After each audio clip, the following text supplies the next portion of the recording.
Hello, everyone. Welcome back to the Hrithik Sangani Podcast. Here, we interview professionals in medicine, health, and science and discuss innovations that can aid in human longevity.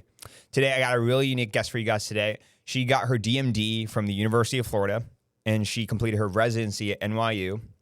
And she's I want to get this right, though. She's a Diplomate of both the American Board of the Dental Sleep Medicine and Craniofacial Dental Sleep Medicine, and now practices at the Pain and Sleep Therapy Center in Bryn Mawr, PA. Please welcome to the podcast, Dr. Carly Jacobs. Hello. How's it going? Good. Thanks for having me. I'm very excited. Yeah, to be we've here. been talking about doing this for a minute now. Yes. No, I was actually under the impression at the time we talked, I was going to be your first podcast, but now you think you've gotten one rep in, right? Yes. Yeah. Yeah. How'd that go? It was great. Yeah. Yeah. It was fun. Who was that with? That was with a physical therapy group out in Pennsylvania, Kinetic PT. I know Kinetic. Yes, they're wonderful. So I had a back injury not too long. It was like 2-3 years ago, and they really helped me out. Yeah, they're wonderful. Yeah. So they've been, I think they've been in practice for quite a while now. So I've been going to them since, I want to say like it was in college when I first had the initial back injury. Yeah. So Yeah. But anyway, Dr. Jacobs, when most people think about dentists, they're thinking probably like what, root canals, crowns, cavities, but you don't do any of that. I do not. No. No. You do dental sleep medicine, which I think is a subspecialization of dentistry that I didn't even know existed until I met you. Can you explain what dental sleep medicine is and how you specialize in it?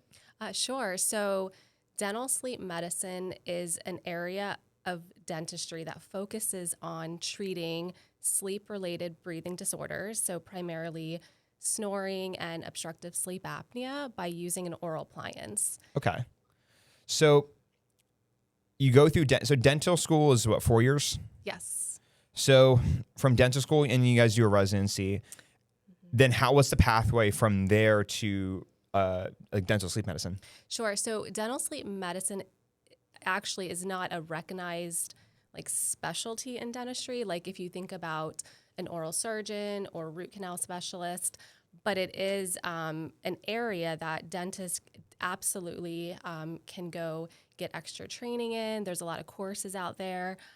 So I was working in a general dental office for many years, and I ended up doing a weekend course to learn about dental sleep medicine, and I absolutely fell in love with it. Okay. So I realized that dentists we have a huge role in helping these patients that have obstructive sleep apnea or snoring, and we could really help get them breathing and sleeping better. So when I went back to my dental practice, I started looking at all my patients. I started asking questions, and to be honest, they were a little confused why I was asking them about their sleep when they were there for their cleanings or their dental work. I was actually very shocked to learn that a lot of my patients knew that they had obstructive sleep apnea. Like they have a diagnosis and they're not treating it because they weren't able to use a CPAP. So that was like a huge eye opener for me. How often were you finding that? Were you just talking to them and they're like, oh yeah, by the way, like my sleep's crap. Like I can't. Yeah, I just started asking them. I did like a little screening form where they would have to fill it out. And one question literally said, do you have obstructive sleep apnea? And the second question was, are you treating it? A lot of it was like, yes, I have it. No, I'm not treating it. And then the question is, well, why? And they're like, well, I couldn't use CPAP. And I'm like, oh, well, there's another option for you, which would be an oral appliance. Yeah. So actually, let's dive into that. Sure. So, what is sleep apnea? So obstructive sleep apnea is when you're sleeping and you have a blockage happening in your upper airway, and it could happen at different levels of the airway. And so when a sleep physician any physician, a pulmonologist even, when they're reviewing how you're breathing at night, they're looking at how many times an hour do you stop breathing. And anything over 5 times an hour will put you on the scale of having obstructive sleep apnea. Okay. Interesting. And as a general dentist, they deal with I'm assuming the mouth, but you said that as a dental sleep medicine specialist, you deal with the airway. So I think that's important to clarify when we're talking about your I guess your scope of practice and how in what area of the body you're treating patients. How would you distinguish the two? Sure. So what I look at is I absolutely look at the mouth, because the mouth can absolutely tell a picture of how someone is breathing and sleeping at night. But I'm also looking and evaluating the airway. So in my practice, I look at the nose, I look at the throat, and I evaluate all of that. And I ask a lot of questions about, how the people are sleeping and their medical history. So I really dive deep into not just the teeth, but the airway as well. So dental sleep medicine, it's not it's not a recognized area of specialization in the way that there's not a residency for it. No, there are residency programs, but they're not considered like a recognized specialty. That's okay. That's really interesting. Yes. So then how does one get training in it? I think you said that you went to a weekend, no, you didn't go a weekend seminar necessarily, but you learned about this. Yeah, right? It was a weekend seminar that I just learned about it. And then from there, I just started looking at, well, how can I learn more? And so there's a lot of different programs. Some are longer than others. And I think even now there's dental schools that are actually starting some programs, which is really, really nice to see that. That is really cool to see. So do you think in the future it will actually become its own formal training programs? I think so, absolutely. It's definitely gaining a lot of traction. And even though I don't do general dentistry and this is all I focus on, there are a lot of dentists that will still do it within their general dental practice. Okay. So you also mentioned that you're collaborating with a sleep physician. So, actually, my first question to you is kind of the difference between you and a dental, as a dental sleep medicine specialist, but then there's also sleep physicians MDs and DOs that specialize in. So, what's the difference between you guys? Sure. So, a physician, whether it's a sleep doctor or a pulmonologist, think of them as the quarterback. So they are doing the diagnosis of obstructive sleep apnea, and they are really giving options of different treatments. If an oral appliance is appropriate for that patient, they are then referring to me. So they're giving me a prescription essentially for the oral appliance, and then I'm managing the obstructive sleep apnea. Okay.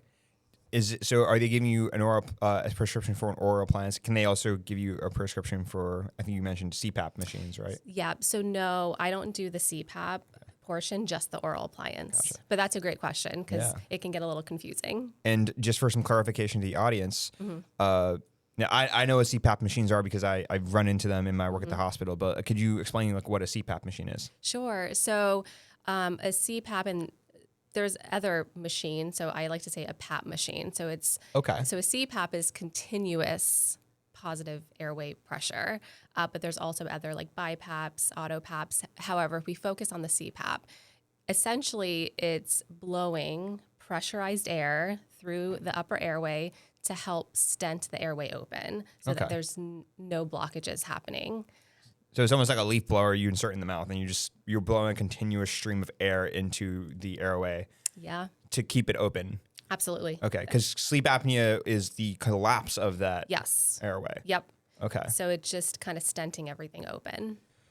I'm very curious, what does that collaboration between you and a sleep physician look like in practice? You said they're the quarterback, so they'll make the diagnosis. So I'm assuming the patient comes to them, and then how do they get to you? Sure. So I just over the years I formed really great relationships with these doctors, and in fact, when I started my practice, I would reach out and I educated a lot of these providers on oral appliances and how they work. So that way, if their patient can't tolerate the CPAP, they know where to send them to get additional treatment.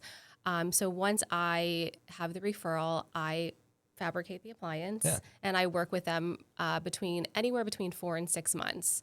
And during that time, we're just trying to find a really good position where when they go to sleep at night, they're not obstructing. And then once I feel like I have them in a really good position, I send them back to the sleep doctor. Oh, okay. Yep. And then we get what's called a validation study. So it is a sleep test with the oral appliance in their mouth. Do you guys just watch them while they sleep? I actually go to their house and I watch them. I'm just joking. Yeah. Don't worry, this is for science. Yeah, I'm just joking. I don't do that. We do a home sleep test. Okay. Yeah. That's funny. But in all seriousness, like those are tests that you guys need to see if the Yes. oral appliance, which that's to see if that's working, or if there's a CPAP machine to also see if that's working, right? Absolutely, yeah. Because anytime that I'm treating someone for obstructive sleep apnea, I want to make sure that I'm managing it properly. Yeah. So also, so you mentioned these oral appliances, and I didn't actually ask you the difference. So you have the CPAP machine, so it's like the leaf blower we mentioned that is blowing air into the airway to keep it from collapsing. But then you said you have these oral appliances. So what do those look like? Yeah, so there are, I think now over 200 different types of oral appliances to treat obstructive sleep apnea. Essentially, the purpose of anyone is to take the lower jaw and to either stabilize it or move it forward. Okay. So if you think about if they're not breathing, the first thing that you're going to do is like CPR. You move the jaw forward to open up the airway. So essentially that's what an oral appliance is doing. Because I think I had to take a CPR class before I started working on my hospital floor. So what they'll teach you to do is if somebody is lying on the ground, patient, that you have to tilt the chin upward to actually open up the throat. Okay. Yep. And these oral appliances, these are used for less severe forms of sleep apnea? So yes, so mild to moderate obstructive sleep apnea, an oral appliance can be the first line treatment. Okay. However, the more severe you are, the efficacy of the oral appliance drops because by the time someone has severe obstructive sleep apnea, usually they have multiple areas in the airway that is collapsing. Oh, okay. So the oral appliance is really, really good at controlling so you have your tongue, right? And behind your tongue is the airway. So if your tongue is falling back at night, the oral appliance does a great job at moving the tongue forward. Okay. Okay. So if there's a collapse, let's say the entire airway is collapsing. So your airway, think of it as a muscular tube. So if the entire tube is collapsing at nighttime, you can imagine that the CPAP is going to do a better job at keeping the airway open. Because it's a continuous stream of air that's just basically inflating back your throat. And the oral appliance can't tackle every part of that. However, how I think about treating obstructive sleep apnea, if someone is severe and they have tried a CPAP and they just cannot wear it and they're not going to wear it, I'm still going to treat them with an oral appliance because it's better than not treating them at all. Is it a case of something's better than nothing at that point? Okay. Absolutely. Yeah. So let's say someone has severe sleep apnea and they stop breathing 30 times an hour. Okay. That's insane. And I see it way worse than that. Okay. They try to CPAP, couldn't tolerate it, so that I make them an appliance and I drop that number down to 12. Okay. That's better than 30, but they're still obstructing 12 times an hour. So you kind of have to, understand that for severe patients, really, they should try a CPAP. Gotcha. And, and that's why it's great to collaborate, with other providers, to talk to each other, instead of just, if they can't use a CPAP, they're just kind of left on their own, essentially. And that's something you work hand in hand with a sleep doctor. Absolutely. Yeah. Actually, so a question for you is, when you're looking with what you do with general dentistry, I imagine that might also be a pathway to get to for patients to come to you, because like you said, you were doing general dentistry and then you had like a questionnaire or a survey that you were giving your patients, and you were surprised to find out that a lot of them had obstructive sleep apnea. Is the screening for obstructive sleep apnea, is that something general dentists do, or that's not typically something that they're taught? Not typically, unless they are trained in understanding the role that dentists have in treating this. Okay, real cool. Was there a particular moment that made you realize that dental sleep medicine was kind of your path to follow down? Oh yeah, I mean, I remember when my patients finally were like, "Okay, fine, you've been talking about my snoring." This is the third time. Your snoring so annoying. Yeah, they're like, I guess, something. yeah, they're like, I guess Dr. Jacobs is not going to stop talking about this. So I'm like, let me just make you an appliance. Let's just try it. So I was just doing it for my patients. It was amazing to see that a lot of these patients were like, you know what? If you asked me, like, how do I feel during the day? I would tell you that I was fine. Like, my snoring doesn't bother me. Yeah, I stop breathing at night, but I don't feel it. Mm-hmm. They felt a difference because I think people with sleep apnea over time, they just compensate and then they don't feel, not everyone's symptomatic. Not everyone's falling asleep at the wheel or feeling tired. But I was just so amazed by just talking about it and making them an appliance. I'm like, wow, they feel better. And I know that I'm getting them healthier. So that's amazing. Yeah.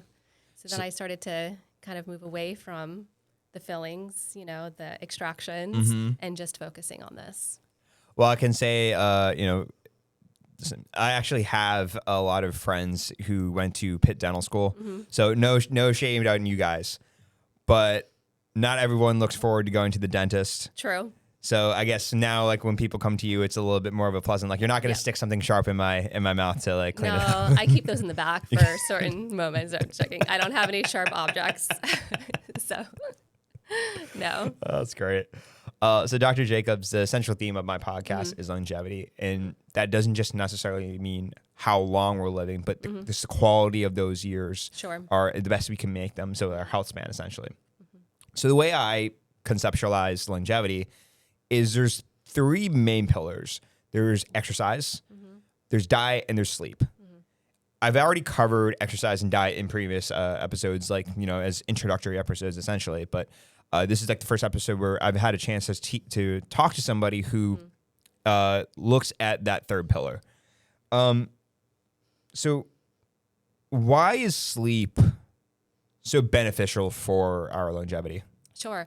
I mean, we all know that sleep is important and we do it, but really understanding what's happening when you're sleeping and when you start to look into it, it's really remarkable. Like, when we're sleeping, it's really a time that our body can recover, can heal. It's when our hormones are regulated. We're supposed to be in a rest and digest mode, right? So the parasympathetic nervous system is activated. I mean, it's where magic happens. That's what I say. But a lot of people, when they are sleeping, they're not getting the proper stages of sleep, right? So you have the deep sleep, you have REM sleep. But what I see a lot in my patients, especially looking at their sleep tests after we get that, is that a lot of people are spending a lot of time in light sleep. They're rarely getting the deep sleep that they really need for healing. Okay. So talk to me a little bit about those stages. So is light sleep the first stage of sleep, and then you go into deep, and then I think you go into REM, right? Yeah. So you kind of go through the stages throughout the night. So light sleep is really a transition state.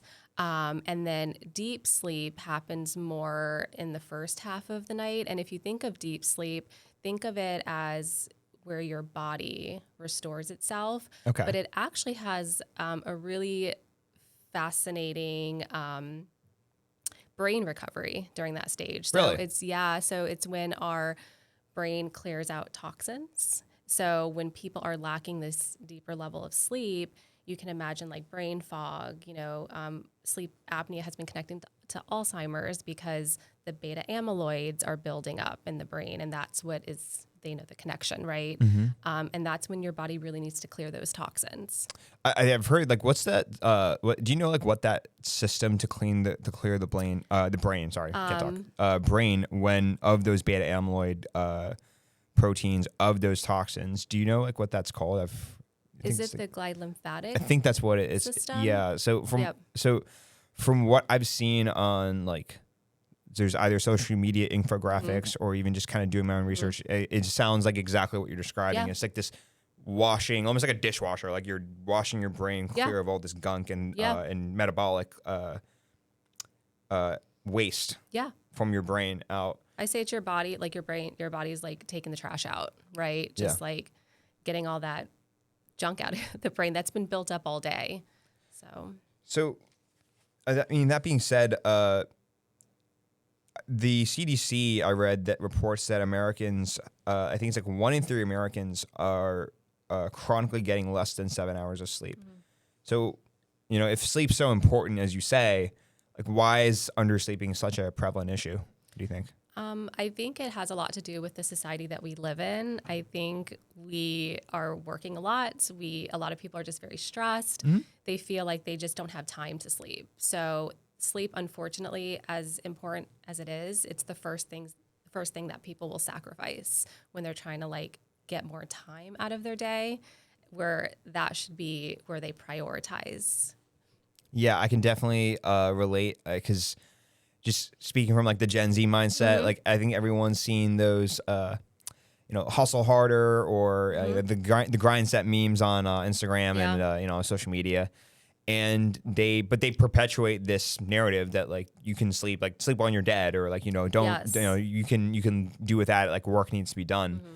When I think it's actually more effective and more productive if you carve out and prioritize that recovery time. Yes. Because then you actually end up, from what I've seen, you get more done in less time because you're recovered and because your mind's sharper. Absolutely. Yeah.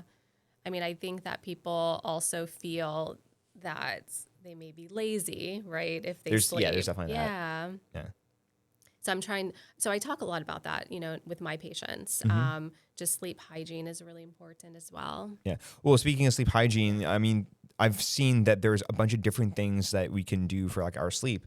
So I have like a list of things that on the notes that I've written down. So I kind of wanted to go through a couple of them with you. Sure. So let's start with melatonin. Yeah. Yeah. What are your thoughts on melatonin? So I think it's interesting because people will like think of it as like, it's a sedative, right? You take it and you sleep. But in fact, our body naturally produces melatonin in response to like darkness. Okay. And our body makes melatonin in like very small dosage. And so people are taking I've seen people take like 10 milligrams of melatonin, 5. I mean, even 2 is too much. I'm always on the mindset of like, well, how can we get our body naturally making it? Okay. And that's when you prioritize sleep, you get into a good routine. You don't want to be on your phone, all of the lights. You just want, the darkness, because that's what's going to produce the melatonin. So think of melatonin as it's letting your body like, hey, it's time to go to sleep, right? Like prepping for sleep. Can you get like a tolerance to melatonin if you take it as a supplement? Yeah, I mean, I've seen that, and I've seen people take it for many, many years, and they say that, it used to work really well. Now it's not working so much. But then if you take too much or take it long term, I think it has a really negative effect. Okay. You're not really getting the benefits of it. I do think it's helpful for like jet lag or like shift workers for those situations. But I think like looking more at how can I change my sleep hygiene is better than relying on the supplements. So I had to use melatonin when I was going back and forth between night shifts when I was working at the hospital. Yeah. And the way I looked at it was it's kind of resetting, or maybe not resetting, but it's moving that time like where your body thinks it should be sleeping. Absolutely. To like a unnatural time, I guess you could say. So like, from my understanding, what you just said, we naturally produce melatonin when it's dark, right? And that signals to our brain that, okay, it's time to start to go into sleep. So the hormone's released. But it's light out. It's day when I come back from night shift. So I have to forcibly, I have to force my brain, or I have to force my body to then take exogenous melatonin, like outside melatonin, to then just force myself to go to sleep. Yeah, and that's totally appropriate, to do that. Okay. Absolutely. But in that rare case, normally you caution using that as a supplement. Absolutely. Okay. Yeah. And everything that I, teach and educate my patients on, I've done it myself. Okay. So I like to test everything. I've used every appliance that I put my patients in. I've worn it. Did you have a couple of like rough nights in residency and you just had to like, you know what? Just slam back a couple of melatonin I don't tablets. even want to tell you what I slammed in medical. I'm just joking. No, for sure. So yeah, I used to take thinking that if I take this melatonin, I'm sleeping so much better. My Right. quality of sleep. No. So, but even for myself, when I changed my sleep hygiene, it was amazing. And I did that as soon as I got into this like dental sleep medicine world. And so I definitely, everything that I preach, I've done myself. Okay. Well, speaking of darkness, what's your thoughts on blackout curtains? Love them. Okay. Yeah, love them. Yep. Yeah. I installed a couple in my apartment, and every time I've used them, I use that, and then I try to make the room as cold as possible. I think the rule of thumb I've heard is that you make your room as dark as you can so that you can barely see like your hand. Does that line up with kind of what you've seen? Yeah, I think that's really good. But then what I see is people will have the blackout curtains, but then they're on their phones. Right. So, okay. It kind of like, you kind of just have to like, and it's very difficult. Like we are all so connected to our phones. Right. And, so I never tell someone like, okay, tonight, get off your phone. Right. You have to like, habit stacking, right? A little bit at a time. Yeah. So, but yeah, totally agree. The dark for me is better. What is it about the phone though that is inhibiting like good sleep? Well, first the light coming from the phone, and then the contents of what you're looking at, right? Okay. Usually it's not, it's not a bedtime story with someone Probably not. like reading to you, right? It's just a lot of like news, like things that all of that is going into your brain before you go to sleep. So is it like you're keeping your brain like active by the time like it's trying to go to sleep, when it's actually you should be doing the opposite. You should be doing things that are just lowering brain activity. Yeah. And I know it's hard, it happened to me as well, like being in just a very quiet room. So there's an app, it's called Insight Timer, and they have music, like specific music that gets you into those deeper levels of sleep. I've been using it every single night, I think for 3 years now. Insight Timer? Insight Timer. There you go, guys. You can try that out. And it's free. You don't have to pay for it. We love free stuff on here. Yes. Let's go. Yeah. So definitely recommend that. Well, so speaking of lights though, so okay, the light from the phone, which is from my understanding, it's like a blue light, like that's the light that's causing the disturbance. Is there any kind of light that is actually conducive for sleep? But there's actually I was just reading a research article talking about how, and I apologize, I can't remember the actual light, but it's actually now showing that it's not as good as people thought it was. Oh, really? We can always link I'll find the article for sure. Yeah. But for me, I just as dark as possible. As dark as possible. Yeah, that's Interesting. how I sleep, and having it really cool in the room too. Yeah, I would turn my AC to its full like as cool as it probably can. Yep. Which all my friends would be like, Hrithik, like why is your room like an ice box? But like that's it helps. How yeah, absolutely. So, and I think the last one I wanted to ask you about, and it relates back to the airway that you specialize in, the nose strips and the mouth tape. I've tried these before. Yes. What's your opinion on these things? So the breathe right strips. Yeah. I tell everyone just go pick some up, put it on your nose, and take a deep breath. And if you feel more air going to the back of your nose, you should be wearing that every single night. Okay. However, it's not, a lot of people are like, well, I used it, but I still snore. So it's not really meant for me to like get rid of your snoring, but it's a piece of the airway that needs to be open. So every single one of my patients will always start using a breathe right strip the night that I see them. Okay. So, and it's amazing. Mouth tape, I love mouth tape. It's amazing, but I can't recommend people just to do it without a proper evaluation. Oh, okay. Because if you do have an underlying breathing disorder happening at nighttime, you could be making it worse. Is that because, okay, well, actually, no, I don't know. So why is that the case? Because you're just blocking the mouth, right? Yeah, so let's just, like a very simple example. Let's say someone's sleeping and their tongue is falling back into their airway, and their mouth actually needs to be open in order to, get that tongue out of the way, or to kind of get like a breath, right? So, and if people are used to opening up their mouth, every single night, and then you mouth tape them, it could actually put their body in more of a sympathetic response. I mean, usually what happens is they'll take the mouth tape off in the middle of the night, but I have seen people still keep it on and they still feel like really bad in the morning. So I say that because I would never want to recommend mouth tape on someone who is obstructing at nighttime, and then it's just making things worse. So something that is like that severe sleep apnea, that like at that point, having the mouth open is actually going to do more. It's beneficial. It's beneficial at that point. Absolutely. Yeah. The mouth almost like has to be open for that. So how I prep people for mouth tape is you have to make sure that you can breathe through your nose. Okay. Right. So we do like nasal breathing protocols. We look at the nose, see if there's any kind of inflammation in the sinuses. Then I have to make sure that their airway is stable.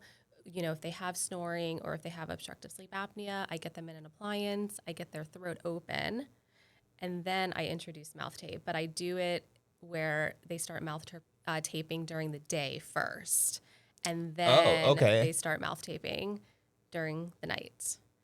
So it's a little protocol, just because I always feel like, and once again, I did this myself and I taped myself and I did not like it. It was like, a lot of people can go into like almost like a panic, right? Having tape on their mouth. So training your body to do it during the day, it's just an easier transition to do it at nighttime. Okay. I've tried it before as well. Thankfully I didn't go into like a fight or flight response, but it's definitely like an adjustment period for sure. For sure. Okay. Yep. And I'm sure there's a lot of people out there that mouth tape and they've been fine with it, but if you ask me, just because of my knowledge, and I would never want to do something to harm anyone, I would say, just get an evaluation first. You mentioned like this inflammation of the sinuses.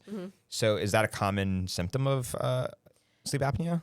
Yeah. So the nasal complex is a huge piece of the airway. So yes, the oral appliance works really well at the throat level, keeping the tongue forward. But I also want to make sure that I'm helping people breathe better through their nose as well. And the amount of times I see people just have a lot of bacteria just sitting in their sinuses. And when I ask them, how do they feel? They're like, oh, I feel fine. But there's literally no breathing space within their nose. So that's when I work with my ENT colleagues. Okay. And I have a ton of my patients who have either had, very conservative nasal surgery, and they were like, oh my gosh, I had no idea that I've been living my whole life without breathing because they didn't know.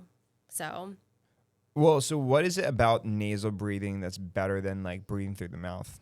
So we could have a whole episode on just the benefits of nasal breathing. Okay. But if you think about the nose, that is the entire filtration system of your body. So every single air particle that you breathe needs to travel through the nose, and that's how the nose is able to warm, purify, and moisten the air before it gets, dispersed out into your body.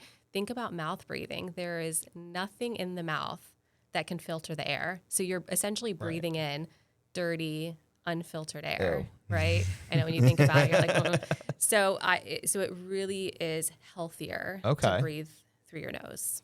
So, the inflammation is like one of those symptoms.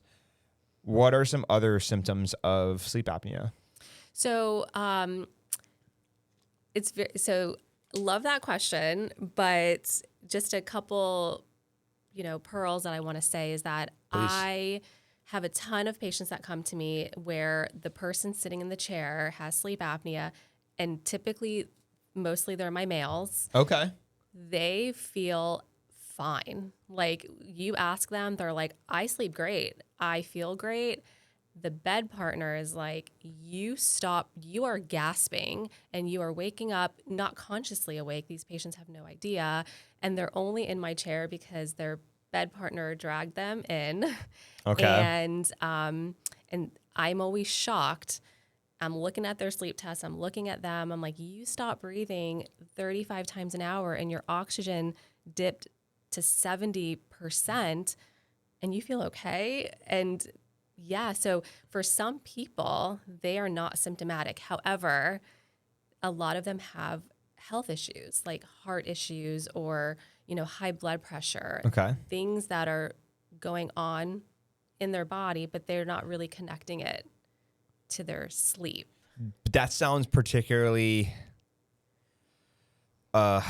worrying because that's the symptoms can manifest and you can catch them, right? Mm-hmm. But this is almost that the symptoms aren't even manifesting to a point of awareness. Yes. Yeah, it's scary because you said despite your male patients feeling fine, you look at their sleep tests, right? Because we just talked about how sleep is important for longevity. Yes. So you look at their sleep tests and you're seeing all the in red bolded letters, like this is not good. And then they also have accompanying health problems that are, I'm assuming it's downstream from that issue. Absolutely. So like, why is it that they still present as, oh, I'm fine? I think it has a lot to do with, how their body can like compensate almost. And that really dives into the biology of the person, right? Okay. However, these patients typically have always snored, like they've been snoring for years, right? And think of snoring as like, that's an alert, right? Like canary in the coal mines kind of thing. Yes, like there's something going on. The other thing that I want to make a point of, because a lot of people, they don't have bed partners. I have seen this many times where, unfortunately, a patient will have a heart attack or a stroke or something really bad happened. And then that is the first time in their entire life that they got a sleep test because a big event happened. And I always think if someone just would have tested this person like maybe a couple years earlier, even if they're like, because sleep apnea does not just happen. You don't just have sleep apnea one day, you don't wake up with it. Right. Your body is telling you years prior that there's an issue, which is why I'm very passionate about getting these sleep tests as soon as possible, even if the symptoms, going back to your question, even if the symptoms, they don't have these like the red flags of having sleep apnea. Absolutely. Yeah. So when it does manifest though, like what are some more like popular like symptoms you've seen in your practice? Sure. So definitely I like to talk about females, males. Yeah. Because that's important. Yeah. Females present differently. So my female patients, they don't snore. They have more anxiety, depression. They are more morning headaches. Okay. Feeling fatigue. They're not necessarily napping. They just feel like tired. But because, like I said, they don't have the common, symptoms of obstructive sleep apnea, they're not being tested. So I'm testing them. Okay. So, and the amount of times that they come back with an airway issue is so high that I'm going to continue doing this. Yeah. Just educating people on, and sleep tests are so easy. I'm talking about home sleep test. They're so easy to take. You can take it at your house. Obviously, you don't have to go to an in lab. So I just think it should at some point be almost as like part of their, yearly checkup every so often. Is this something that they can order like from their physician? They can talk. Yeah. Okay. Yeah, they can talk to their primary doctor about it. Definitely. But usually if they don't have the symptoms of like snoring or things like that, they're being missed essentially. Well, now let's head over to like, the man side of things, right? Like, because that goes back to your concern is that if the symptoms aren't manifesting, then from a provider standpoint, you can't justify the ordering of a sleep test, right? Yep. So yeah, I mean, the sleep, which really goes down to insurance, right? that's Well, another yeah. that's another thing, because unfortunately we live in a sick care world, not a healthcare world. So we're waiting for people to be symptomatic before we're doing something about it, instead of saying, hey, can we just get a home sleep test just to see how someone's breathing at nighttime? But unfortunately, you have to have, Yeah. stuff to put down. Because But by the time you have the heart attack or the stroke, like that's too late.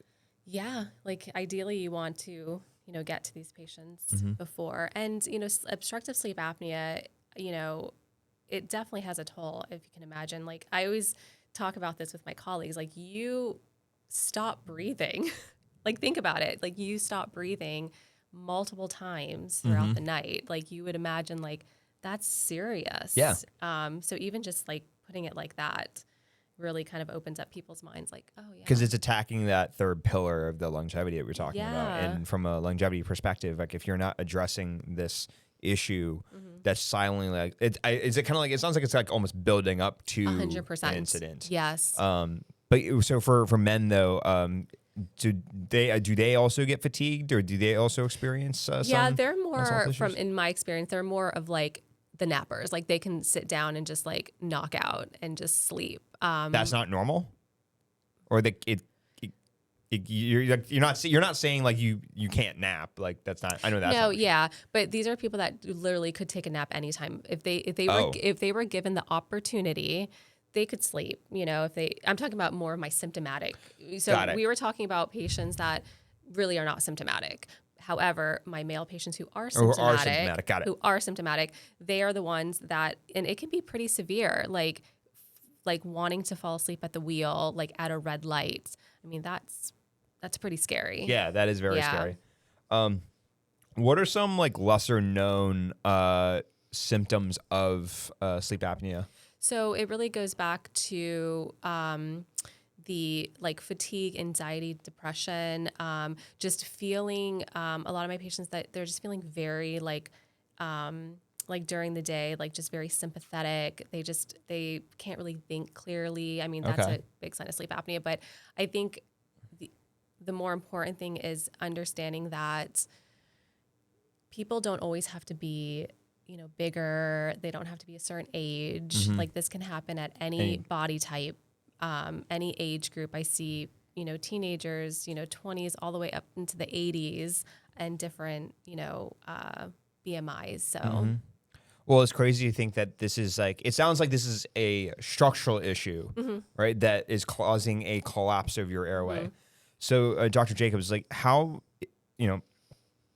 do things like your jaw size, or like, your size of your throat, like, affect how we age? And is there like anything we can do about that? Yeah, and this really goes back to why dentists have a really good role in screening patients, because if someone has a smaller jaw, like upper and lower jaw, you can imagine that the tongue is not going to have a lot of space in the mouth. And so then it's more prone to fall back, when they're sleeping.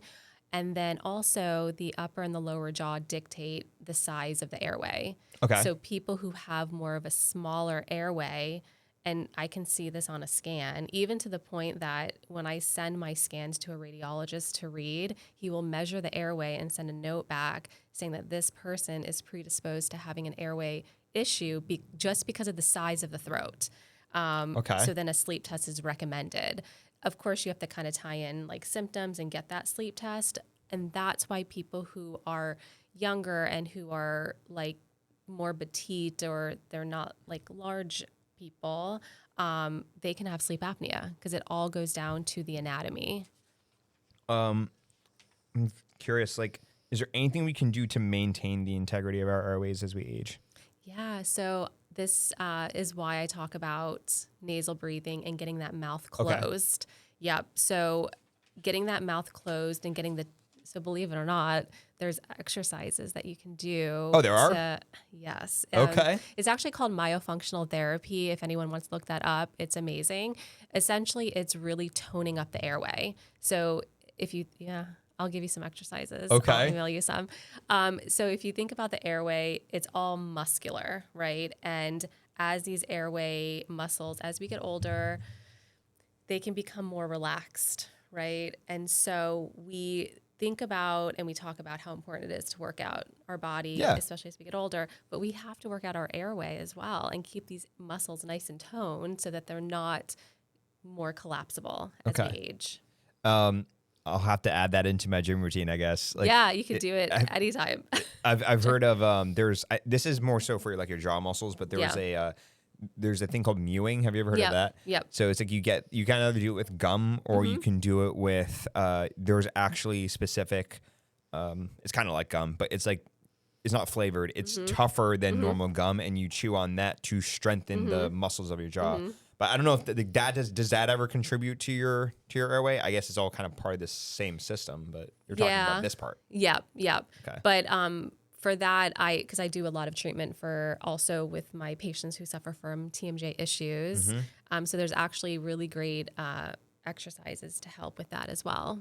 Okay. So to help relax the muscles. Well, speaking of facial pain disorders, because it's another part of your practice. Yes. So, is there a connection between the facial pain disorders and the sleep-related breathing disorders? Because otherwise, like, they seem like two very different conditions that you're treating. Yeah. But they're rolled into the same practice. Yeah. And so let's just say someone comes to me with TMJ pain and they're mostly these patients that I'm treating, they're clenching, they're grinding, they're holding a lot of tension in their jaw. So if anyone who comes to me, if they're clenching and grinding at nighttime especially, they're getting a sleep test because there is a connection where if someone is obstructing at nighttime, they could actually be clenching and trying to move the jaw to open up the airway to breathe. And then the teeth are in the way. So you're clenching on the teeth. So the amount of times I get these sleep tests and it comes back with having an airway issue at night, there's no way that I could, when someone comes to me for TMJ pain, it's not like I can say, oh, I'm not going to look at your airway because you came to me in pain. Because if the obstruction is driving the clenching and grinding, well, you can imagine you have to address the airway and the breathing. I'm curious, when a patient comes to you with TMJ, which actually, by the way, I think so for a point of definition for the audience, like what is TMJ? So TMJ is actually your joint. So you have two TMJs. So it's kind of like a term that people will say, oh, I have TMJ. What they mean is that they have like pain in their joint. So the correct term is saying TMD, which is temporal mandibular disorder. Oh, okay. Not because if you say because TMJ is the joint, right? Yeah, so it's kind of like saying like I have elbow, right? If your if your elbow hurts, so. But I say it because that's what people know. It's like medical slang almost. It's medical slang. There you but go. It's really TMD. It's TMD. It's so, and it's these. Is that joint located like right here? Yep. So it's right here. You can actually feel it when you open and close. If you go right in front of your ear. So even if someone comes to me with for an appliance for their sleep apnea, I'm looking at their joints because whatever I put in someone's mouth, I'm not just opening up the airway, I'm changing the position at night of the joint and the facial muscles. So I want to make sure that the appliance is really balancing out everything because I don't want to cause someone to have issues with their TMJ. Of course. When we're looking at sleep apnea, though, so it sounds like we have two canaries in the coal mine for sleep apnea. So you have the facial pain disorder, right? Like TMD, right? That it can occur, and that's an indication. And then you also have snoring. At what point does snoring have to get so loud that you are like you're getting a sleep test, and we're gonna see if there's an indication for sleep apnea? Is there like a threshold? So some people will snore if they're congested or if they're sick, or when someone's pregnant, they could snore more. But if it's consistent. And for me, it doesn't even have to be like a loudness. Like if there's any kind of noise or something could be happening and we're just not sure, they're getting a sleep test. However, if you really want to test, the snoring, you can download an app. It's called Snore Lab. And it will actually record you during the night. And if you are snoring, it will give you a number in the morning. Like it's called your snore score. Okay. So sometimes I do that if like someone doesn't have a bed partner and they're not sure if they're snoring. we gather some information. So even if I see a little bit of snoring, I want to fix that because if you leave it, let's say someone snores a little bit. If you ignore it, then it's going to turn into a lot of snoring. Right. And then you don't do anything, then it could turn into sleep apnea, right? So it's just like a progression. So is normal sleep that you should not be snoring? Correct. Okay. Correct. Okay. Because snoring is like, well, how would you define like snoring like in a medical context? So think of snoring that as you're breathing, the air is trying to travel through a small opening and it's causing the tissues to vibrate as it's traveling down. Okay. So the smaller the opening, the more it's trying to push it through, push the air through. And so the more vibrations you get. Is that correct? Correct. Okay. Oh, so if your airway is collapsing, you're making the hole smaller. Yep. And that's why people can have, you can have narrowing of the airway. Okay. So people can have snoring and not have obstructive sleep apnea because they're not actually obstructing, but they have a narrowing that's happening. And that can sometimes be natural too, right? Like they might, like you said, some people just have like a narrow. Yeah, there's, and even when we're sleeping, our muscles are just more relaxed in general. But the question is, in my world, I just know that, and by the way, in our society, just anatomically how we are, our jaws are just like smaller than they used to be like 100 years 100 ago. years Yeah, ago. Oh, right. I didn't actually think about that. Yeah, there's actually a great book called Breath by James Nestor. I really recommend everyone read that book. It's amazing. But that's why we used to have room for our wisdom teeth, because our jaws used to be bigger. But now because our jaws and we're just becoming smaller, we don't have room for our wisdom teeth. But that means that our breathing is being compromised because of that. And this has been something that's happening over thousands of years that This has happened over time, yeah. And so what we're trying to do now, especially in dentistry, where we know that we need to, have bigger jaws, we're doing a lot of expanding now. So getting kids right at a younger age and we used to pull teeth to make room for braces. That used to be a huge thing. Like just extract, if you have crowding, you extract teeth and then you straighten the teeth. We don't do that anymore though. I hope not. Oh, I hope not, right? Yeah. Yeah. If I don't know, be careful if your dentist recommends that, I guess. Well, and if you think about it, it does, you take the teeth out, you make the jaw smaller by doing that. Okay. So then your tongue doesn't have space. And then also the upper jaw is the floor of the nasal cavity, right? So if your upper jaw is more narrow, then your breathing space in your nose is going to be smaller as well. So do you want your upper jaw to be like in front of your lower? Yep. So you want your lower jaw when it grows to grow forward, right? Okay. You don't want it to be setting back Because that's also obstructing. Exactly. Okay. Yep. So you can actually, what I do with my patients is I look at their profile to see how far back their lower jaw is, because what I'm looking at is like the breathing. So is there anything you can do to like help their jaw grow correctly? I don't know. Yeah. Well, it has to be timing. Okay. So you got to get to them when they're kids. Okay. Got it. I'm not a magician to grow jaws. Oh my God, I went to Dr. Jacobs and she made my jaw grow correctly. Without doing really anything, no.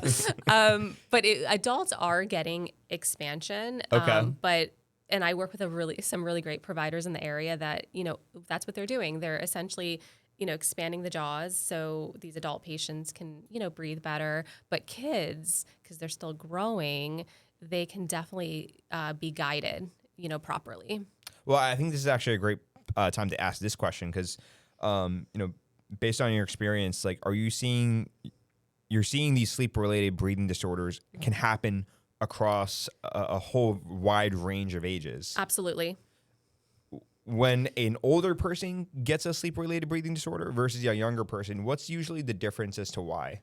Well, the adult patients that are getting it usually stems from how they started breathing as a kid, right? Okay. So if you have a kid, and for children who have a breathing disorder, really important to look at if, of course, if they're snoring, clenching and grinding, stomach sleeping can be a sign of an what is airway. that? So when a kid is sleeping on their stomach, it could be a way that their body is trying to open up their airway better.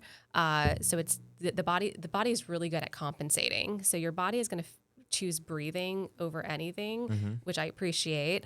So sometimes just getting someone on their stomach, they can breathe better. So, and then also ADHD. So a kid that is, not sleeping great, it could resemble ADHD because they're more hyperactive.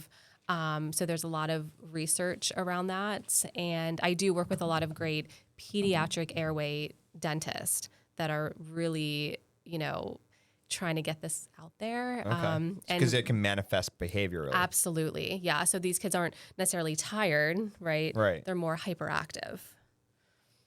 I guess you wouldn't think that if you're getting less sleep or less quality sleep. Exactly. So then when a child has obstructive sleep apnea, why does that manifest at that age? So you have to, really look at, tonsils, adenoids. Those could be blocking the airway. And then from there, it's really about getting kids breathing through their nose properly. Because if you can't, your body's going to choose the path of least resistance, right? So if there's a lot of resistance in the nose from allergies or our environment, the child's going to start mouth breathing. If they start mouth breathing, that's going to affect how their face grows. And that's going to affect how they breathe. And then that's going to go into adulthood. So you can see how it's like, it just starts, it could start at childhood and then just go from there. So Fascinating. Real quick, because we mentioned TMD. So one of my previous guests was my friend, Dr. Megan Peachinen, and she's a neurologist. One of her specialties is treating facial pain disorders. Yep. So how are you as a dental sleep medicine specialist addressing these same pain disorders versus a neurologist? So there's a lot of different facial pain disorders. There's a ton out there, and I actually collaborate a lot with neurologists. Okay. So where I come in is if someone is overactivating or overusing their facial muscles, that can then trigger migraines, can trigger headaches. Okay. So it's about how can we lower these triggers. So a neurologist and I will collaborate because they're like, hey, can you help kind of relax everything, protect their forces at nighttime, or even how can we get people off of their teeth during the daytime? Like how can we get people to stop clenching on their teeth during the day. Yeah. Because your teeth should only be touching like 12 minutes a day total, by the way. Oh, okay. Yeah. So when I tell that to my patients, like, oh my gosh, I all day I'm on my teeth, right? So if you can just imagine, like, these muscles are just being overused, overworked.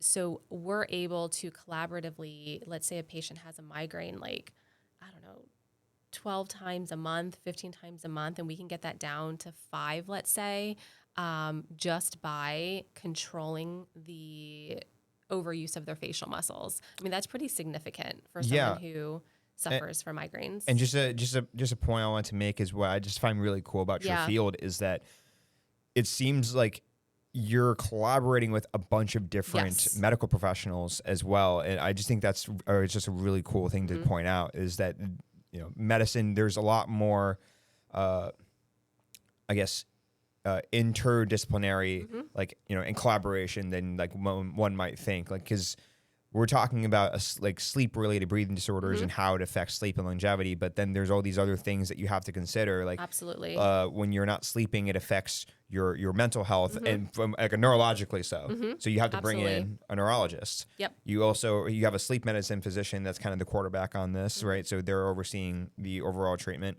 What other medical professionals do you often work with? Oh, I work with a lot of physical therapists. Okay. Neurology, ENT, great. Yeah, you mentioned ENT. Always work with ENTs. I love my functional medicine doctors. All right, let's go. They're great. And chiropractors. But I think those are and then obviously sleep physicians and pulmonologists. Those are like the people that I talk to a lot of the time. So yeah, it's great. Yeah. I feel like providers, we can help more people if we just talk to each other. So, I mean, I have texting relationships with a lot of these doctors, and it's great to have. No, that's fantastic to see. Kind of going back to when we were talking about people getting sleep-related breathing disorders when they're younger, like, if your airway is not treated for so long, what does that cumulative debt of poor sleep actually look like? So I think we talked about like inciting incidents, like a heart attack or a stroke. That's like when it's reached this threshold and like something breaks. But like you're accumulating this poor sleep debt. Like what does that look like? So I'm gonna kind of take it back and just like talk about the progression. Yeah, take it back. So I would say that, let's just say a kid can't breathe through their nose. Yeah. So then they start mouth breathing. Okay. And then they turn into an adult that mouth breathes.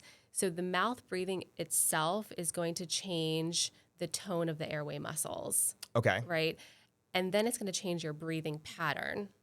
And if you don't use your nose full time, you actually lose the function of it.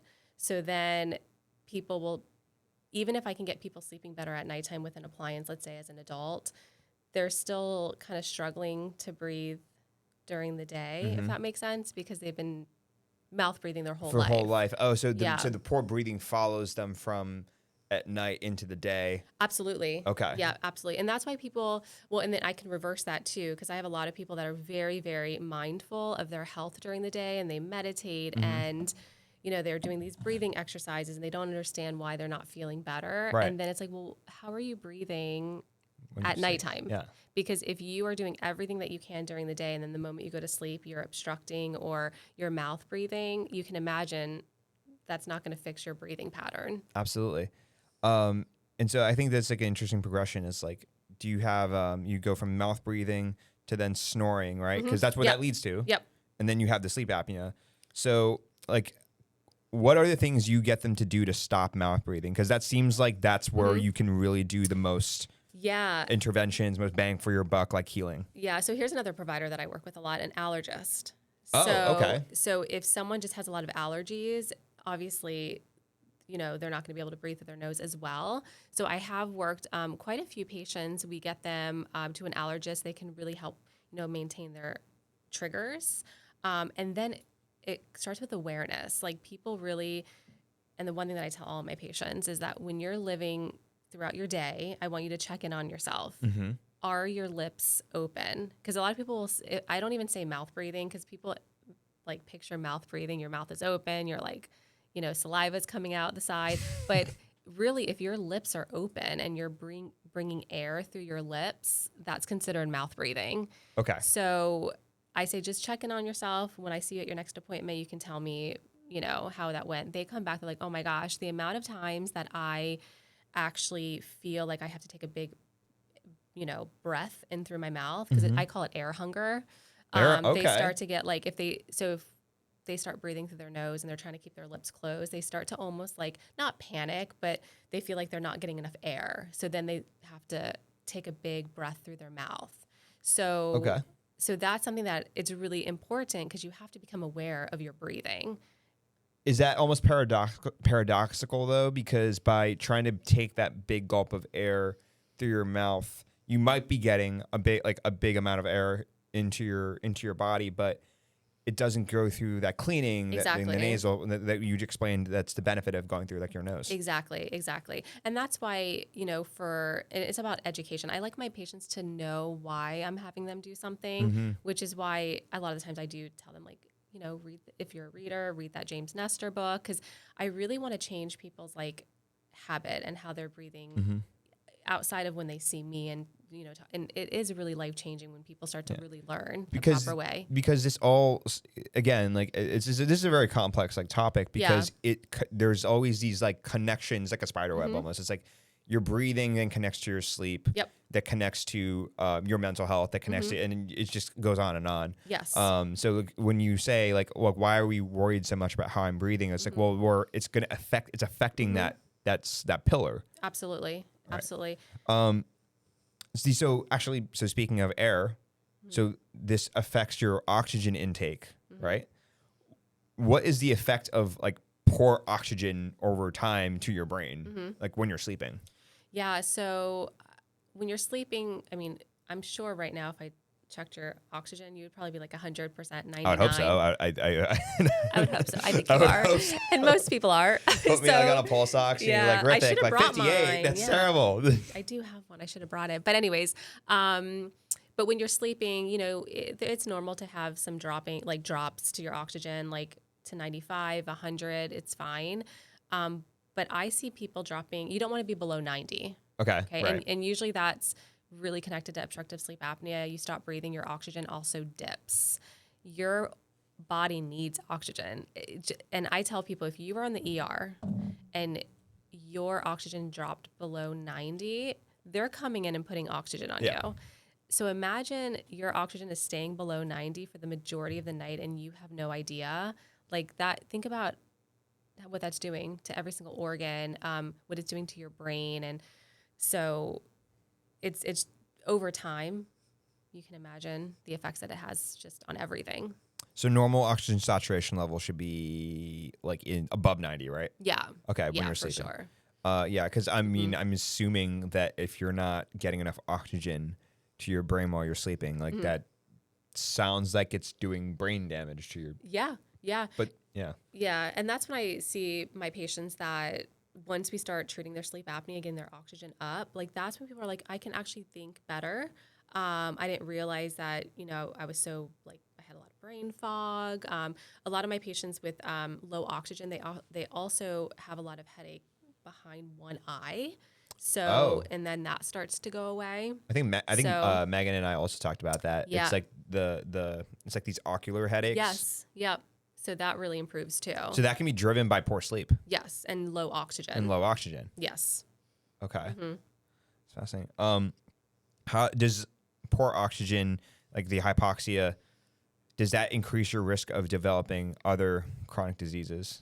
Yeah. And I always like to, I don't know how I would make this video. Maybe you can be a patient, but I would love to see, like, show patients what sleep apnea looks like when someone's sleeping. It's really scary. Okay. You know, so if you're sleeping, you're obstructing, your body is actually removing you from those deeper levels of sleep to lighter sleep so you can take a breath because it's easier to breathe in light sleep. Well, this is important, right? Yeah. So because when we talked earlier in this conversation, we talked about like sleep in and of itself, right? And like why that's important.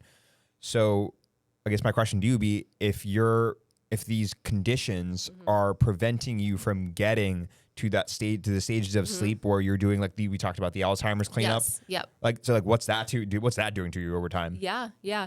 And so if you're having this obstruction, your heart rate spikes, your heart starts to overwork because your body's literally telling you, I have to wake you up in the sense of like, you're not consciously awake, but I have to get you out of these deeper levels of sleep to breathe. Right.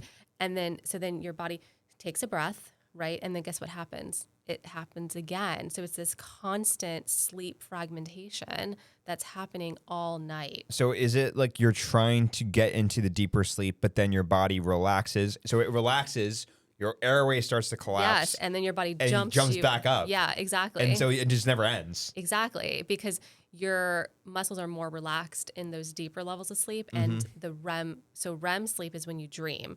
So I see this a lot. A lot of my sleep apnea patients actually, they don't remember the last time that they had a dream.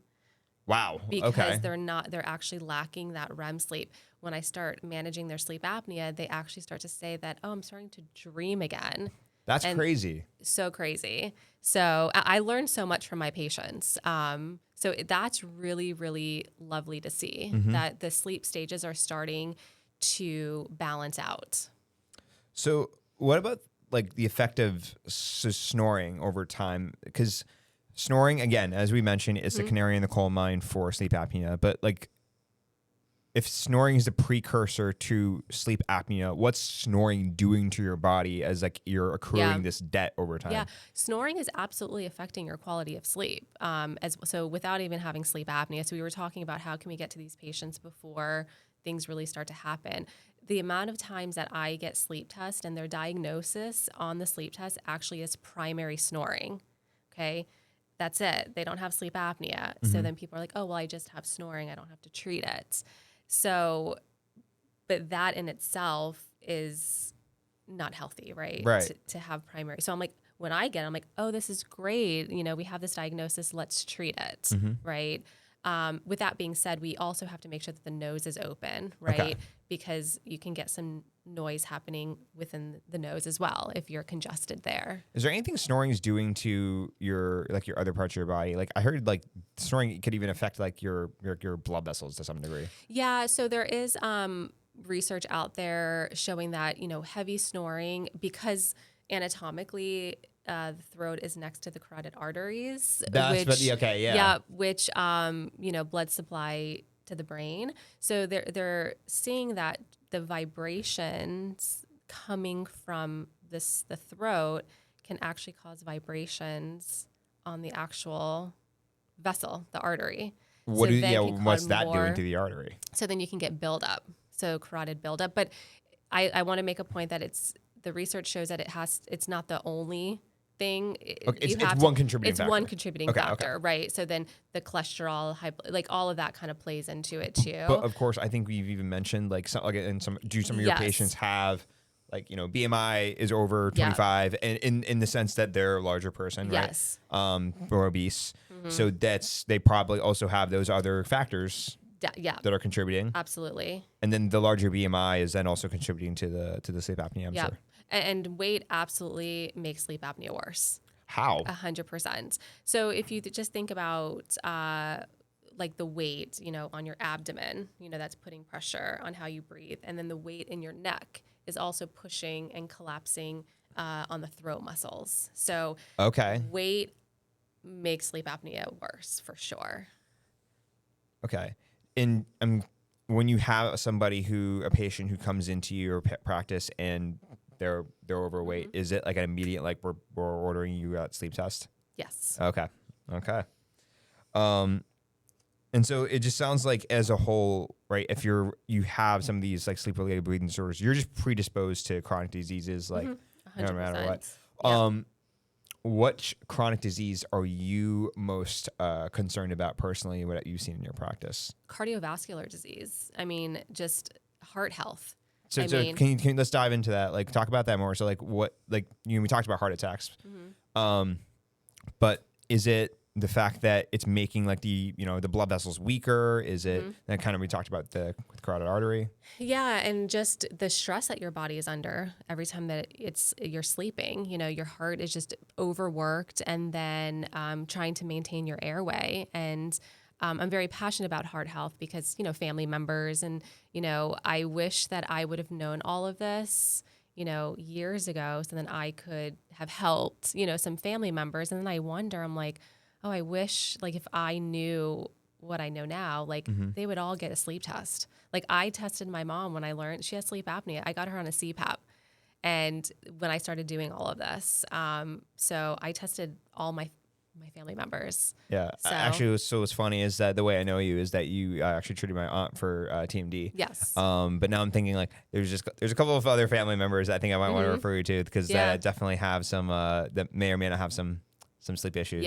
Yeah. Myself maybe included, because like I unless I record myself while I'm sleeping, I don't know if I'm even snoring or not. Yeah. And a lot of the times, you know, even though I do oral appliances, not everyone needs an oral appliance, right? Sometimes it's just, you know, depending on my evaluation, sometimes it's just, you know, some exercises, some airway exercises, maybe doing the mouth tape without the oral appliance, you know, of course, after getting a sleep test. But I'm very big on, you know, function, like proper function, you know, where should our tongue be resting in the mouth, right? It should be at the roof of the mouth. And there's exercises you do to get the tongue toned. Huh. Yeah. Okay. Yeah. Again, might have to add this to my gym routine. Yes. So you said something actually really interesting. So CPAP is on the far end of the severe scale of like, this is severe obstructive sleep apnea. You need the leaf blower in your mouth to keep that open. Then you have the oral appliances that I think I would describe as more like a doorstop, like we said, that just kind of keeps it open. It's not terrible, but Do you ever have patients that kind of fall in between the two, that they don't need the doorstop? They don't need definitely don't need the leaf blower. They don't need the doorstop, but then it's just like, well, then what do you do for them? Are you talking about people that don't have sleep apnea? Yeah, they don't have sleep apnea. That hasn't manifested. Do you still give them an oral appliance? Well, it depends. Sometimes I do stages. Like if I look at their nose and I'm like, oh my gosh, we have to get that nose open. You have no breathing space. Then I'm like, let's just go to a ENT. Let's have them. And I work with some great ENTs. And then a lot of the times once we can reestablish their nasal breathing and maybe introduce some mouth tape, some exercises, they do really well. They do really, really well.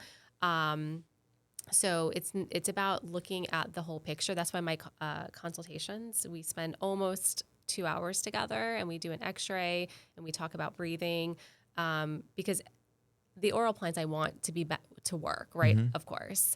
But if it's coming from the nose, if that's the main driver of why they're not breathing well, then we're going to start there first. Okay.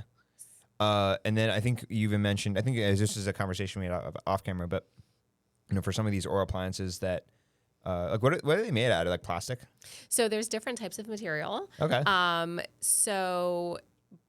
But all the ones that I make, of course, are custom made to the person. Okay. So I'm looking at their teeth, I'm looking at their jaw, I'm looking at their TMJ, I'm evaluating their muscles of their face, because when you put something in someone's mouth, you have to make sure it's comfortable. If it's not comfortable, people aren't going to wear it. I wouldn't wear it. But you also have to make sure that the muscles are happy, the teeth are happy, and the joints are happy, which is why a lot of my patients who have tried over-the-counter guards or things that they've ordered online, they're not custom made to them. So it can be a little bit uncomfortable. Or what I've seen is that it can cause symptoms long-term just because things aren't balanced when it's in their mouth. So at the evaluation, I determine what type of appliance, the design, and the material. And then do you just, after you have all those details dialed in, they come in, do you just kind of put it in their mouth and just see if it works? So we scan the teeth, and then it takes about 3 weeks to make it. So I have a lab make it. And then we deliver it, and then I say good luck. No, I'm just joking. I give it to them. No, off you go. Not fun. No, I monitor my patients, of course, for up to 6 months, because it's not just about the appliance; it's about guiding them, right? And then at the 6th month, I can usually get them in a good position that they're feeling really good.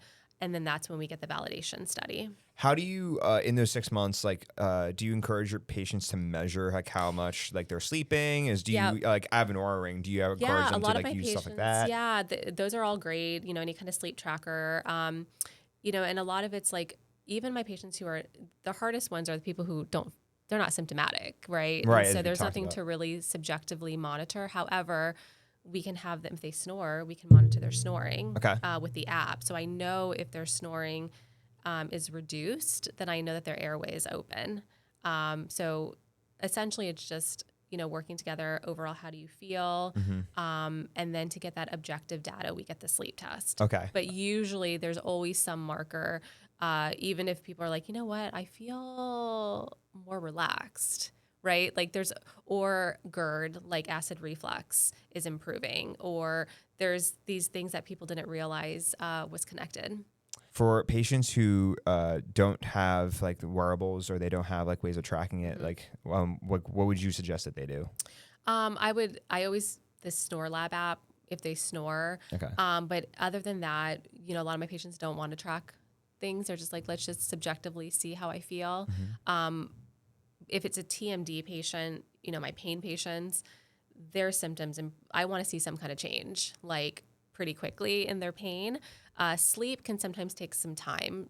Even my patients that feel fatigue, because if you think about it, your body has to unwind, right? And if they did have this underlying sleep issue for many years, other things have also been affected, like biologically, that makes sense. So I never tell people that you're going to get this appliance and you're going to be like jumping out of bed. And, I just want, sometimes that happens, right? But everyone's different. They jump out of bed? Oh, they're like, this is like, I feel so energized, but I never talk or say that's going to happen. Okay. Because everyone's different, and I don't want to ever, overpromise things. Of course. If I could get everyone jumping out of bed in the morning, like that would be amazing. That would be amazing. Because I think, I mean, again, this is a conversation you and I had off camera, but like we can feel the difference. Well, at least I can only speak for myself, but I can feel the difference when I've gotten that 7 to 9 hours of sleep versus 4 to 5. The cognitive function, brain, I can think. I have energy, and I don't wake up like with the best way I can describe it is you feel like there's like this weight on your shoulders, and you get up and it's like really hard to get up out of bed. Yes. Yeah. For your patients who suffer from TMD, because I looked at I try to do some research. I try to do some work, guys. On the Pain and Sleep Therapy Center website, I saw that you guys offer cold laser therapy and platelet-rich fibrin treatments for TMD. Could you kind of dive into what those are? Yeah. So cold laser therapy is a low light therapy, low level light. So the one that I have, it's 2 different wavelengths, and it's going deep into the cellular level to turn cells back on that have been injured. So it's really great for reducing inflammation and reducing pain. So for anybody who comes to me with TMD issues, I'm going to give them cold laser on their muscles and in their joints. So do you just like, I don't know, do you get like a bazooka and you just like zap their... Exactly that. Yeah, exactly that. It's actually just, it's really relaxing. A lot of people will feel that the pain has really improved after 1 session. Okay. Sometimes it can take up to 3, but it's really safe. Usually they'll get it anytime that they're in the office. We'll just give some, light therapy. Is the laser, so like when they come in, right, is the laser just kind of localized to the joint? Yeah. Yep. So, and then we can move it. So we can do like the neck, we can do the joint itself, we can do mostly the muscle. Yeah. Have you ever had it done? Oh yeah. What does it feel like? So it doesn't feel like anything. So it's not like, it's just maybe a little heat, but it's not cold. So I know it's Why do they call cold. it cold laser? Oh. So it's not cold. But it's, yeah, it doesn't feel like it. Like mostly it's the relaxing afterwards that people feel like, oh, my muscle feels like a little bit like looser. The pain has subsided a little bit. Well, is that because the heat from the laser helps relax the muscle, and then you also have the laser itself doing the rejuvenation? It's mostly the laser. It's mostly the laser. Yeah, but mostly the ones, the laser going to the cellular levels to turn. And that's why a lot of people, they won't feel the effects right away. It's, it could happen at the 2nd visit, the 3rd visit, but they're actually using it everywhere on the body. Like I think, vets are using it, PT, they're using it everywhere on the body. Yeah. You get some dental sleep medicine vets. So if your dog has obstructive sleep apnea. Bring your dog to your appointment with you. There you go. Treat your dog. That was actually going to be another question about like, is the laser something you have to come back for? We usually just do it throughout treatment, and then by the time my patients are out of active treatment, we've introduced really healthy like exercises that they're doing on their own. They're in a really good orthotic that's helping to balance out the muscles. So ideally at some point, we've calmed things down enough for them to then use their new like tools that we given them, but they can come anytime for it. Okay. Yeah. Okay. Now the platelet-rich fibrin. Yeah. So, on my episode with Shannon Masterson, she's a former plastic surgery PA. Now she specializes in regenerative medicine. She explained to me that about platelet-rich plasma. So is there any similarity there? Or? So we do the plasma-rich fibrin, which think of it as like kind of like the newer way, the newer version, let's say. Okay. So PRP, you have to add an anticoagulant to the blood. With PRF, it's all natural. We're not adding anything to it, but you have to work pretty quickly. So we draw the blood, we spin it, we grab the platelets and the growth factors from the tube, and then we inject it into the jaw joint. And it's forming. That makes sense. And so I think for people who want to understand, these are the anticoagulant, because the platelet PRP, the platelet-rich plasma, we're drawing someone's blood and we're spinning it down. Yep. Right? So you need an anticoagulant to stop the blood from clotting. Yeah, because you want to get into, and so they're using PRP in like dentistry and like surgical stuff. Really? Yes. Okay. For me, for the PRF, we're still drawing the blood. We're still spinning it. We're pulling out, the growth factors. We're injecting it, but we want it to clot. We want it to stay there because then it's continuously releasing, the magical stuff over time. So we don't want it to just leave the joint space. So then you said this is like the newer version. So are clinics slowly transferring to this PRF? Yep. I've talked to a lot of my colleagues who used to do PRP. Now they're moving to the PRF. And then also a lot of my patients like all natural stuff, more holistic. So it truly is. Yeah. We're not adding anything. Well, it's your own body's, right? Absolutely. So it's natural to your patients. Yep. That's fantastic. Do you use these therapies, because these are more so for the facial pain disorders, right? But is this part of a treatment regimen that you give to your patients if they're, say, suffering from like the obstructive sleep apnea? So a lot of my obstructive sleep apnea patients, if they come to me, and a lot of the times they do have some form of TMD. Okay. Like in their, like either they're using a night guard or they have, even though they're coming to me for their sleep appliance, then I'm able to like, is there anything additional that I can do to help manage their pain? But they didn't really talk about it at first because they were there for the appliance. So a lot of the times the cold laser is really helpful. And if they want to do the injections, I mean, that's absolutely something that, it overlaps, right? So just because you come for sleep apnea, it's not like I'm not going to look at your joints. Of course. And same, like I said, for the TMD patients. Well, actually, you said again, another thing you said. So a night guard. I actually don't think we talked about that. Oh, yeah. So is on the range of like treatments, is night guard usually something that patients use before they come see you, or is it something you recommend? So a lot of my patients have used a night guard, multiple night guards. They usually are sent to me from their dentist, because a dentist, that's usually like a tool. I mean, I used to do it all the time. You clench and grind, you have TMJ issues, here's a night guard. And then you just like kind of hope it works. Doesn't sound like it works all too well in certain cases. Yep. And in a lot of the cases, especially I'm sure it works for a lot of people. I just don't see those patients that makes sense. Yeah. You get to everybody who it doesn't work for. Exactly. And then, so my thing is, if you're breaking night guards and you're chewing through night guards, we have to figure out, well, why are you chewing? Because that is very strong. Those are very strong forces that you're able to do that. So we evaluate like why people are clenching and grinding.